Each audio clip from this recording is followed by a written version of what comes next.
Hi guys, तर काय तुम्ही गेस करू शकतात आज आम्ही कुठे आलो आहोत? मी तुम्हाला एक क्लू देते. तर हा देव 3 देवांचा एक रूप आहे. दॅट इज ब्रह्मा, विष्णू आणि महेश्वर. हो, एकदम बरोबर. आम्ही आलो आहोत देव दत्तात्रेयाच्या देवळामध्ये, जी कोल्हापूर जिल्ह्यातल्या नरसोबाची वाडी व नरसिंहवाडीमध्ये स्थिर आहे. जसं की तुम्ही बघू शकता, तिथे फारच गर्दी होती कारण श्रावण महिना चालू आहे आणि असं मानलं जातं की श्रावणच्या महिन्यात तुम्ही जेवढं देवदर्शन कराल तेवढं खूप बरं. आणि ही जी नदी तुम्ही पाहत आहात देवळापाशी, त्या नदीचं नाव कृष्णा नदी आहे. आम्ही आता लाईनमध्ये थांबलो आहोत आणि आमच्या पप्पाच्या मनात आलं की त्याने हा व्लॉग घ्यावा, तर मी पप्पांच्या हातात व्लॉग घ्यायला दिला.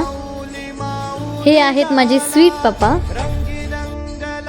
दर्शनानंतर आम्ही तिथली स्पेशल बासुंदी ट्राय केली, जी खूपच गोड होती. आणि तिथून येताना आयुष्याची पहिली आणि शेवटची घोडेसवारी करून तिथून निरोप घेतला.